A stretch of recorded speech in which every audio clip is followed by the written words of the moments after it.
Bismillah walhamdulillah wassalatu wassalamu ala rasulillah wa ala alihi wa ashabihi wa man walah amma ba'd. Melanjutkan pembahasan kita dari usul terakhir, yaitu berbicara tentang tasfiyah dan tarbiyah dari kitab Sittu Durar sampai perkataan Syekh.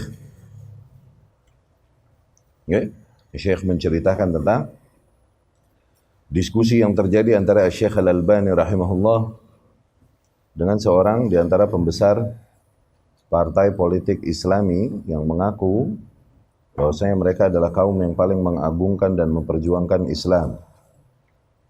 Syekh mempertanyakan kepada mereka pertanyaan yang dengannya dapat terlihat apakah mereka berada di atas akidah yang baik atau tidak. Syekh bertanya kepadanya, apakah para pengikutmu tahu di mana Allah? Sebagaimana para orang-orang politik, tokoh tersebut mencoba mengelak-ngelak dengan jawaban-jawaban dan kalimat-kalimat bersayap. Selalu saja menggantung jawabannya. Namun Syekh terus menekannya dan berkata, da'ni da'ka minal jawab siyasi. Tinggalkan olehmu jawaban-jawaban politis tersebut. Orang tersebut mencoba menjawab, ya narju kadzalik. Kita harap demikian. Para pengikut kami mengetahui Allah berada di mana. Kami harap demikian. Kata Syekh rahimahullah, tinggalkan olehmu gaya-gaya politik, gaya-gaya jawaban politis tersebut. Jawabannya ya atau tidak. Apakah semua pengikutmu tahu berada di mana Allah? Fa'ajaba bin nafi. Akhirnya orang tersebut tak ada pilihan lain kecuali harus mengatakan hakikat perkaranya, bahwasanya para pengikutnya tidak mengetahui hal tersebut. Tidak semua pengikutnya mengetahui hal tersebut. Cukup sampai situ pertanyaan Syekh rahimahullah, langsung dapat terbaca di mana konsep keyakinan firqah tersebut. Wa imtihan, sampai perkataan Syekh Ramadhani hafizahullah, wa imtihanu Syekh biha dzalika al-hizb as-siyasi az-za'im annahu muktamil fi dini wa ala mustawa jahiliyat waqti. Ujian Syekh dengan pertanyaan tersebut kepada tokoh politik itu yang mengaku-ngaku bahwasanya mereka adalah kaum yang paling menampakkan agamanya, dan paling agamis di antara kaum jahiliyah yang ada di masanya. Hadzal imtihan maslak salafi. Pertanyaan ujian demikian merupakan metode kaum salafi. Wa in raghma anfu kulli khalafi, kalaupun para kaum khalafi membenci gaya pertanyaan demikian. Sebagaimana demikian riwayatkan Imam Muslim dan lain-lain dengan sanadnya dari Muawiyah ibn al-Hakam as-Sulami radhiyallahu anhu, beliau bercerita, kanat li ghanam baina Uhud wal Jawaniyah. Aku memiliki kambing-kambing yang digembalakan di antara Uhud dan Jawaniyah. Fiha jariyah li, terdapat seorang budak wanita milikku menggembalakannya. Fattala'tu hadzata yaumin fa idza adh-dhi'bu qad dhahaba minha bisyah. Dan suatu hari aku pun mengecek gembalaanku tersebut, dan ternyata didapati seekor serigala telah membawa seekor di antara kambingku. Wa ana rajul min bani Adam, dan aku adalah salah seorang di antara anak-anak Adam. Fa'asaft, aku pun marah. Fasokaktuha, maka aku tampar budakku tersebut. Fa'ataitu Nabiyya sallallahu alaihi wasallam. Setelah itu aku datangi Nabi sallallahu alaihi wasallam. Fadzakartu dzalika lah. Aku ceritakan apa yang terjadi tersebut kepada Nabi sallallahu alaihi wasallam. Fa'azzama dzalika alai. Nabi pun demi mendengar ceritaku tersebut, marah dariku. Faqultu, aku pun berkata, ya Rasulullah, afala u'tiquha? Ya Rasulullah, haruskah aku membebaskan wanita tersebut, budak wanita tersebut? Rasul berkata, ud'uha, panggil dulu dia ke sini. Fada'autuha, aku pun memanggil budak wanita tersebut. Faqala laha, Rasul pun berkata kepada budak wanita itu, aina Allah, di mana Allah? Qalat, budak tersebut berkata, fis sama, berada di langit. Rasul berkata, man ana, siapa aku? Qalat, anta Rasulullah. Budak wanita itu berkata, engkau adalah Rasulullah. Rasul pun berkata, a'tiqha, yang berkata kepada Muawiyah ibn al-Hakam, bebaskanlah wanita itu, fa innaha mu'minah, sesungguhnya ia wanita yang beriman.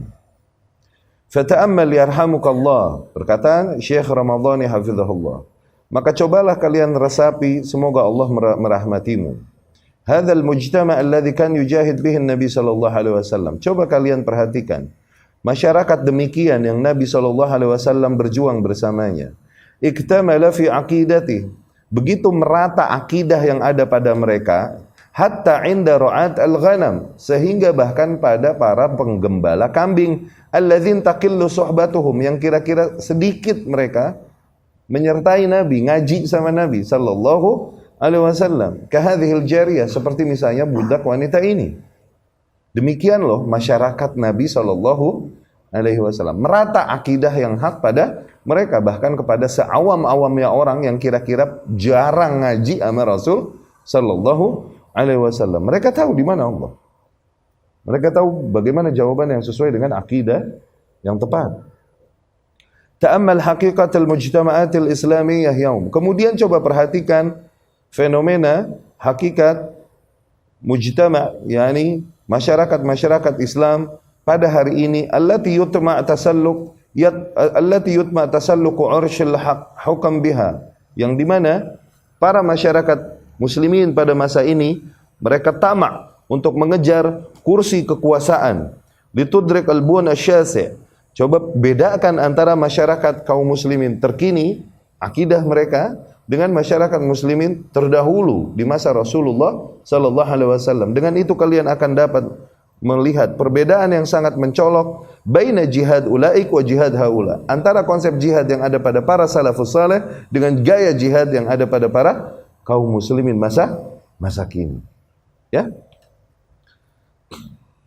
Fahal istata'at ad-da'awat al-jihadiyah, maka apakah seruan-seruan jihad tersebut mampu antajma al-atba' untuk mempersatukan para pengikutnya ala ainallah, di atas akidah yang sama, meyakini di mana Allah? Bisakah demikian?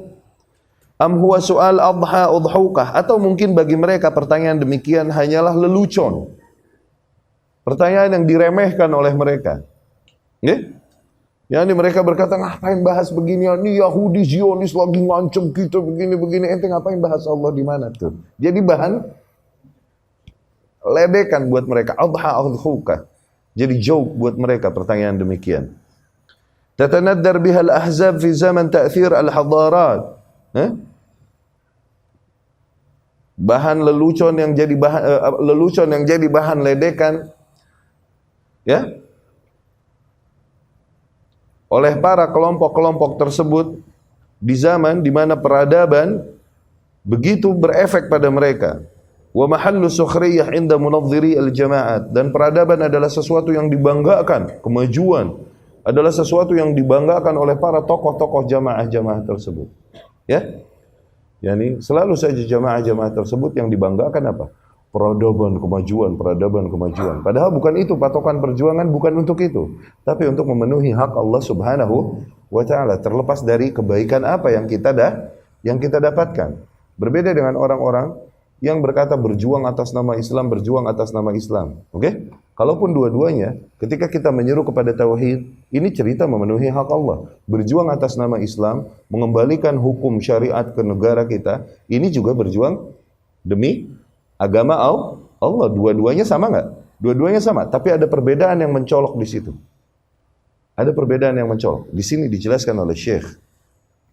Am annahum fahimu daruratal hukmi bima anzalallah walau annahum daya'ullah, atau mungkin apa yang mereka fahami adalah harusnya kita segera berhukum kembali kepada hukum Allah sebagaimana yang mereka serukan untuk syiar-syiar mereka. Okay?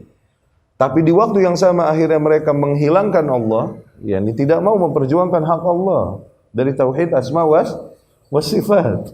Tapi bilang, ayo kembali kepada hukum Allah, tapi hak Allah tidak mereka pedulikan. Ya, seperti dakwah mengajarkan manusia mana tauhid sebagaimana diajarkan dan didakwakan oleh para nabi dan rasul. Famata ya'dhanillahu bi'itqi raqabihim mimman istadhalluhum. Kaum yang demikian, kapan Allah akan izinkan mereka untuk dapat terlepas dari cengkraman orang-orang yang istadhalluhum, yang menjajah mereka, menghinakan mereka, kama utiqat al-jariyah, sebagaimana terbebaskannya budak wanita tersebut, ba'da an arafatillah, setelah ia mengenal Allah, zat Allah subhanahu wa ta'ala. Ya, wallahu ghalibun ala amrihi walakin aktsaran nasi la ya'lamun. Sesungguhnya Allah berkuasa dan senantiasa menang maknanya atas semua perkaranya, namun kebanyakan manusia tidak mengetahuinya. Lakin haqiqah hadha su'al, tapi hakikat pertanyaan ini adalah istikhraj hakikat ad-da'awat. Hakikat gaya pertanyaan, gaya salafi demikian, di mana Allah ini tujuannya adalah untuk mengorek inti sifat ormas-ormas tersebut, di atas apa mereka dan apa tujuan mereka. Oke? Wa tabayyun mada khulusin niyyat. Dengan pertanyaan demikian kita akan dapat menebak sejauh apa kadar keikhlasan mereka ketika mereka ngaku berjuang di jalan Allah Subhanahu wa taala. Li'anna fil ihtimam bil hukmi bi syariah wa fil ihtimam bi mas'alatil istiwa ihtimaman bi haqqillah taala. Dikarenakan dua hal tersebut sama-sama berbicara tentang memenuhi hak Allah Subhanahu wa taala. yakni dakwah-dakwah yang diserukan oleh ormas-ormas tersebut, ayo kembali kepada hukum Islam, kembali kepada hukum Islam sebagaimana mereka serukan. Ini juga berbicara tentang memenuhi hak Allah, enggak? Ya kan? Dan dakwah yang kita serukan tentang di mana Allah, Allah bersemayam di atas arsy, Allah beristiwa di atas arsy. Ini juga berbicara tentang memenuhi hak Allah. Dua dakwah ini zahirnya sama-sama menyerukan untuk memenuhi hak Allah, ya kan? Sebagaimana orang-orang pergerakan yang ingin menerapkan syariat Islam di negara melalui cara-cara hizbi, politik dan lain-lain gitu. Seolah-olah sama-sama menyeru kepada agama Allah, memenuhi hak Allah. Tapi di antara dua hal tersebut terdapat perbedaan. Perhatikan, anna lil abdi fil ula hazzan li nafsihi wa huwa ma yatakarrar ala al-alsun min istirja' al-mazalim wa istifa' al-huquq wal 'aish ar-raghad al-maw'ud bihi haqqan. Ya? Ketika seseorang menyerukan bahwasanya ayo kembali kita terapkan hukum Allah, terapkan hukum Allah. Di situ ada keinginan hamba juga, ada keinginan manusia juga. Karena dengan mendirikan hukum Allah, sebagaimana Allah janjikan, mereka harapkan dari situ. Mereka dapat mendapatkan kehidupan yang baik, hak-hak yang dikembalikan, kezaliman yang dihilangkan, tuh, kejayaan yang kembali, tuh, ini semua keinginan manusia. Ini keinginan manusia. Kalaupun zahirnya adalah ayo kembali kepada syariat Allah. Supaya apa? Supaya kemakmuran, kejayaan, keagungan, kemajuan kembali kepada kita. Itu keinginan siapa? Keinginan manusia. Ketika mereka menyeru kepada, karena emang benar dijanjikan demikian oleh Allah Subhanahu wa ta'ala. Allah berfirman, walau anna ahlal qura amanu wattaqau, andai saja penduduk negeri tersebut beriman dan bertakwa dengan baik, la fatahna alaihim barakatim minas sama wal ard, niscaya kami akan bukakan bagi mereka pintu-pintu keberkahan baik dari langit ataupun bumi. Ai anna hadzal abdi khalid haqqar rabb. Maknanya adalah di dalam macam seruan yang pertama ini ketika mereka menyeru, ayo dirikan kembali hukum Allah, tegakkan syariat Islam, di situ terdapat keinginan hamba yang bercampur dengan hak Allah. Kenapa? Ini hamba ingin kebaikan-kebaikan dan nikmat-nikmat duniawi yang kembali kepada mereka dengan mendirikan syariat Allah. Iya gak? Iya gak? Dipikir-pikir. Oke? Wa ammal ihtimam bi sifatil istiwa, adapun seruan kelompok yang menyeru kepada penuhi hak Allah, bahwasanya Allah Subhanahu wa taala beristiwa di atas arsy. Itu lagi bicara hak Allah murni, total, enggak ada urusan sama kita. Enggak ada nikmat duniawi yang kita kejar ketika memperjuangkan itu. Apa yang kita dapat dari situ? Fahim? Cantik enggak Syekh ngambil poinnya? Laisa lid-da'i ilaiha adna nasib min hadzi nafsi. Orang yang menyeru kepada tauhid asma wa sifat dan menegaskan Allah bersemayam atau beristiwa di atas arsy-Nya, Allah berada di atas, zat yang paling tinggi tidak tertutupi oleh apapun. Apa untungnya buat dia apa? Nggak ada, ini hanya total berbicara memenuhi hak Allah Subhanahu wa taala 100%. Tapi lagi berbicara, ayo kita dirikan syariat Islam di negara kita. Ini bicara hak Allah? Iya, hak Allah. Tapi ada jatah kita di situ kan? Kenapa? Dengan mendirikan hak Allah ini, nanti hidup kita makmur, nikmat-nikmat melimpah, keberkahan melimpah atas kita tuh. Nggak pure, lillahi ta'ala. Dapat? Terlalu berat untuk difahami? Enggak kan? Fata'ammal hadzal farq tudrik izzatal ikhlas. Coba kalian perhatikan perbedaan tersebut. Kalian akan dapat menangkap betapa agungnya nilai keikhlasan. Li'anna ad-dandana haula qadiyatil hukm bima anzalallah, dikarenakan seruan-seruan yang ada dalam rangka menyeru manusia untuk mendirikan hukum sesuai dengan apa yang Allah turunkan, ma'a ihmal qadaya sifatir rabb al-khalisah, di waktu yang sama sambil meremehkan perkara-perkara yang berkaitan dengan sifat-sifat Allah Subhanahu wa taala yang murni hanya milik Allah, atau ta'khiriha, atau minimal menunda untuk menegaskan sifat-sifat Allah yang merupakan hal, atau tahmishiha, atau meremehkannya, wahya asyraf ma anzalallah. Padahal hal tersebut adalah sesuatu yang paling mulia yang Allah turunkan. Idz syaraful ilmi syaraful ma'lum. Bisyarafil ma'lum kama sabak, dikarenakan keilmuan, kemuliaan sebuah ilmu berkaitan dengan kemuliaan sesuatu yang diilmui. Tuh. Maka kemuliaan tauhid ini sangat paling mulia. Kenapa? Berkaitan dengan zat Allah Subhanahu wa taala yang paling mulia yang dibahas di dalam tauhid. Nah, kemuliaan sebuah ilmu itu berkaitan dengan tema yang dibahas ilmu itu. Semakin tema tersebut adalah sesuatu yang sangat mulia, semakin mulia ilmu tersebut. Maka ilmu yang paling mulia, ilmu tauhid, karena tema yang dibahas adalah zat yang paling mulia. Ya? La akbar dalil ala anna fil amri syaibah. Seruan-seruan mereka untuk mendirikan hukum Allah pada negaranya seraya meremehkan qadiyah, urusan dakwah tentang sifat-sifat Allah, tauhid asma wa sifat, meremehkannya atau menomor 17-kannya, yang penting sampai tampuk kekuasaan tersebut. Ini adalah petunjuk yang besar bahwasanya fil amri syaibah, ada error dalam dakwah mereka. Kalau emang beneran lillahi ta'ala, mereka akan berbicara penuhi dulu hak Allah Subhanahu wa ta'ala. Tu'akid darurat ar-ruju' ila da'wat al-anbiya. Dari situ semakin menekankan kita pentingnya kita untuk segera kembali kepada konsep metode dakwah para nabi dan rasul, yang dimana mereka senantiasa berkata kepada kaumnya, "U'budullaha ma lakum min ilahin ghairuh." Beribadahlah hanya kepada Allah, sungguh kalian tak memiliki Tuhan lain selainnya. Faqaddamu al-ihtimam bisyirkil kubur. Jelas Nabi SAW dan para nabi mengedepankan prioritas perhatian kepada kasus syirik kuburan, alal ihtimam bisyirkil kusur, dan daripada perhatian kepada syiriknya kekuasaan, syiriknya istana. Buat mereka nih salafi nih kaum yang cuman memperhatikan kasus syirik-syirik yang cetek, syirik-syirik yang cetek, yaitu apa? Syirik kubur, syirik teknis, menegaskan tiarah syirik, gitu, dan lain-lain. Oke? Cuman memperhatikan syirik-syirik yang cetek. Adapun syirik-syirik besar seperti apa? Syirik dalam politik, syirik dalam bernegara, syirik dalam berhukum, mereka tidak perhatikan. Buat mereka itu demikian. Padahal tiap nabi dan rasul datang menyerukan kepada apa yang kita serukan. Ya? Dari seruan kepada tauhid dan mengingkari praktek-praktek kesyirikan kubur. Buat mereka itu syirik kubur. Yang lebih utama untuk diingkari adalah syirik kusur, syirik istana.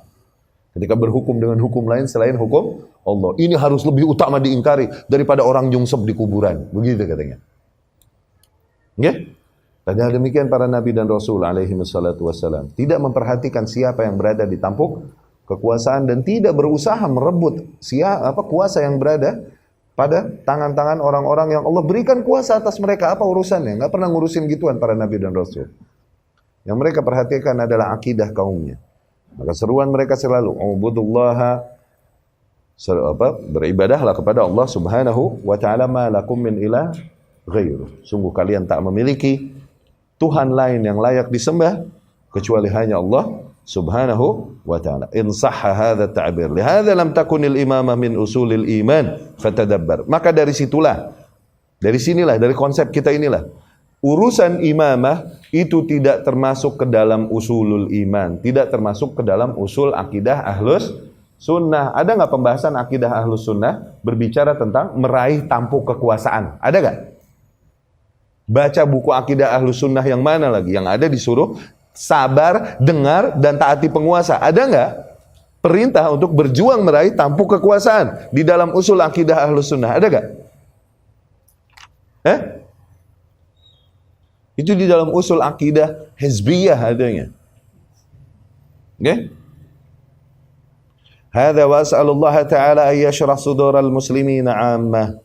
Demikianlah aku senantiasa mohonkan kepada Allah Subhanahu wa taala, semoga Allah bukakan hati para kaum muslimin seluruhnya, wa du'atihim khassa, khususnya para dai di antara mereka, liqtifa athar salafihim salih, agar mereka menempuh athar, ya, jejak-jejak para pendahulu mereka yang saleh fil amal bihadhil usul as-sittah, di dalam merealisasikan 6 pondasi ini. Li'annahu la majala lil wusul ila khairid dunya wal akhirah, dikarenakan sungguh tidak ada jalan lain bagi kita untuk sampai kepada semua kebaikan dunia dan akhirat illa bittiba'iha, kecuali dengan mengikuti usul-usul keimanan tersebut. Kama annahu la majal litakhattiha ila ghairiha li'annaha rakaiz bana 'alaiha man taqaddamana dinuhum faqama lahum bunyanuhum. Sebagaimana tidak ada peluang lagi bagi kita untuk mencoba berpaling, mengambil jalan-jalan lain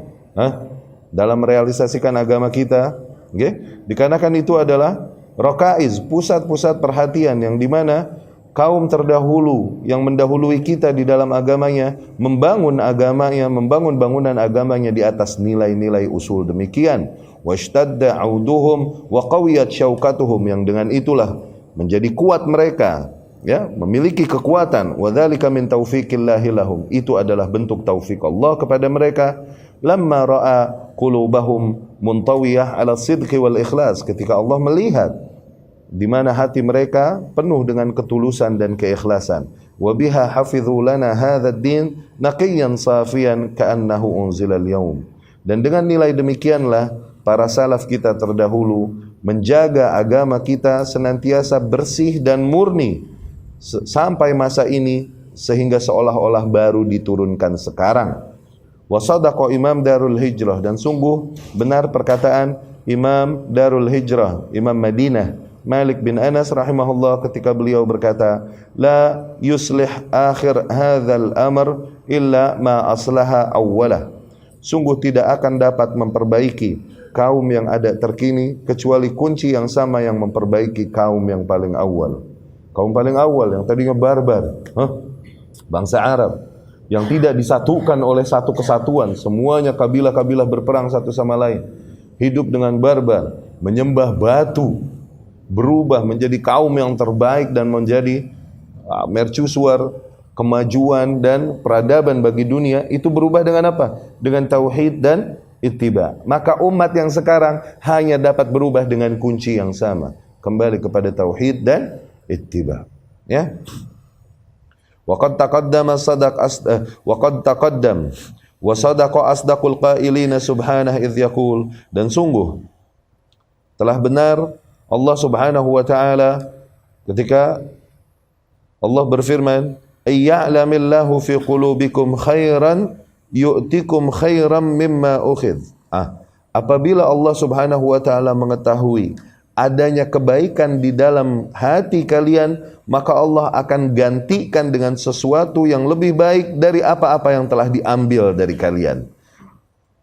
Wa yaghfiru lakum, dan Allah akan senantiasa memberikan ampunannya kepada kalian. Itu janji Allah Subhanahu wa taala. Apabila Allah melihat adanya keikhlasan untuk menerima dogma tauhid dan ittiba kepada Rasul sallallahu alaihi wasallam, sebesar apapun pengorbanan yang kita berikan, maka niscaya Allah akan gantikan dengan yang jauh lebih baik.